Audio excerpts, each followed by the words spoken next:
आप सभी को जय श्री श्याम। कैसे आप सब, उम्मीद है सब अच्छे होंगे। प्रेमियों, काफ़ी ज़्यादा संख्या में हमारे पास एक सवाल आया है आप लोगों का, कई दिनों से आ रहा है, तो वीडियो सोचा हमने आज बना दी। वो आज देखिए, ज़्यादातर लोगों का क्या सवाल है कि जो पूजा पाठ करते हैं वो तो दुखी रहते हैं, और हम हमारे घर में पूजा करते हैं, भगवान का नाम जाप करते हैं, माला करते हैं, सब कुछ करते हैं, लेकिन हम हद से ज़्यादा दुखी हैं। पैसे से भी, शरीर से भी, घर से भी, रिश्तेदारी से भी, रिश्तों की तरफ से भी दुखी हैं। लेकिन हमारे ही घर में कोई है, या पड़ोस में है, कोई रिश्तेदारी में है, हमारी कोई जान पहचान में है, उन्होंने कभी राम का नाम नहीं लिया और वो बिल्कुल अच्छे से मौज कर रहे हैं। आज का टॉपिक यही है। बिल्कुल सरल भाषा में आपको दोनों बातें समझाने की कोशिश करूंगा और पूरी उम्मीद है कि आप लोग उस बात को समझोगे। अब देखिए, जो पूजा पाठ नहीं करते उनके साथ क्या होता है। जो पूजा पाठ नहीं करते ना, बिल्कुल भी, उन्हें जो उनके अच्छे कर्म होते हैं, क्योंकि हमारे दो कर्म हैं, अच्छे और बुरे, जो हमारे ही द्वारा किए जा रहे हैं या किए जा चुके हैं इस जन्म में या पिछले जन्म में, उनका लेखा जोखा भगवान के पास पहले से ही लिखा हुआ है। अब जो लोग भक्ति मार्ग पर आगे बढ़ जाते हैं, मान के चलिए आपकी उम्र 20 साल है, 20 साल में आपने भगवान का भजन करना शुरू कर दिया, आप आगे चल पड़े। जैसे ही आप भक्ति लाइन पर आगे जाओगे, ये दुनिया क्या है, माया, और भजन का मतलब मायापति से मिलना।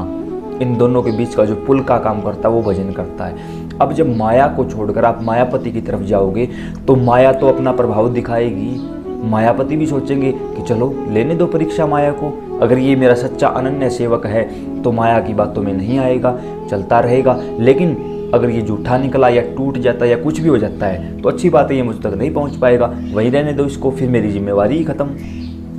जब आप आगे चलते हो, 20 साल की उम्र में आप आगे चले हो, जो दुख आपको 40 वर्ष की उम्र में आने थे वो माया के प्रभाव से 20 साल की उम्र में डाल दिए गए आपके ऊपर।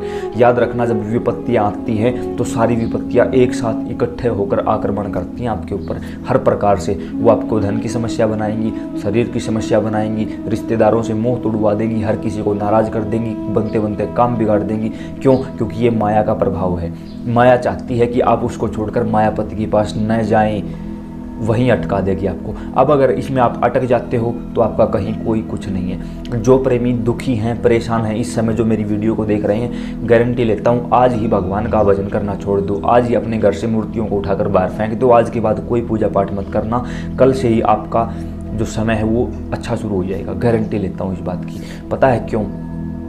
क्योंकि जब आप भक्ति लाइन में आगे बढ़ते हो तो आपके जो गंदे कर्म हैं, जो भगवान के यहाँ लिखा गया है कि आपने इस उम्र से पहले जो गंदे कर्म किए थे या पूर्व जन्म में कोई गंदे कर्म किए थे, उन सभी को एक साथ आपको देना चाहते हैं भगवान कि यहीं के यहीं इन कर्मों का भुगतान कर ले। लोग कहते हैं कि कर्मों का भुगतान नहीं होता, होता है, यही होता है, आपके द्वारा ही किया जाता है। जो यहाँ नहीं कर पाते उन्हें फिर आगे नरक की यातनाएं भोगनी पड़ती है। और जो प्रेमी भगवान की तरफ चल पड़ते हैं, भगवान कहते हैं कि अब इसको नरक तो जाने नहीं दूंगा, ये तो कन्फर्म है, तो इसके जो बुरे कर्म है वो भी तो भुगतान करना है उनका भी, तो इसलिए वो सारे कर्म उठाकर आपकी तरफ फेंक दिए जाते हैं। और जो आपको 40 वर्ष की उम्र में आने थे वो 20 वर्ष की उम्र में ही दे दिए गए। क्यों?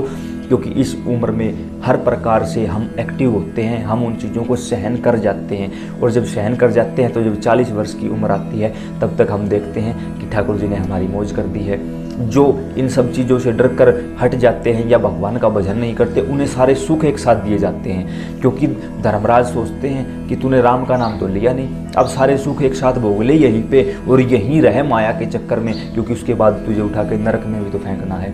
फिर उसको वहाँ जाने के बाद ये नहीं बोला जाता कि तूने एक अच्छा काम किया था, उस अच्छे काम के बदले में बता क्या चाहिए, नहीं, फिर उसको डायरेक्ट नरक की ओर फेंक दिया जाता है। अब कुछ लोगों को लगता है कि ये नरक स्वर्ग, ये क्या चक्कर है, क्या बकवास है। एक भी चीज़ बकवास नहीं, क्योंकि हमारे जो वेद पुराण हैं वो ऐसे ही बना दी किसी ने नहीं। हर एक चीज़ का मायना है। जिस प्रकार सूर्य पूर्व से उदय होता है, पश्चिम में अस्त होता है, उसी प्रकार हर चीज़ स्टिक है। आप लोगों से पूछूं सूर्य कहाँ है, बोल दोगे पूर्व में, पश्चिम में अस्त होता है। और यही बात मैं उल्लू से पूछूं कि सूर्य होता है, वो मना कर देगा नहीं, सूर्य नहीं होता। क्यों? क्योंकि उल्लू को रात को दिखाई देता है। अब आप सही हो या उल्लू सही है, दोनों अपने अपनी जगह सही हो, क्योंकि आपको दिखाई देता है, उल्लू को दिखाई नहीं देता। लेकिन वास्तविकता क्या है? वास्तविकता है कि सूर्य है, तो गलती किसकी? उल्लू की, क्योंकि उसकी कैपेसिटी नहीं है दिन में देखने की, उसकी कैपेसिटी नहीं है सूर्य नारायण को देखने की। सही तो आप हुए ना, क्योंकि सूर्य है। उस ठीक इसी प्रकार भगवान भी है, कर्म भी है, स्वर्ग भी है, नरक भी है, सारा सिस्टम है। बस ज़रूरत है उन आँखों की जो उनको देख सके। उम्मीद करता हूँ आपको ये बात समझ में आई होगी।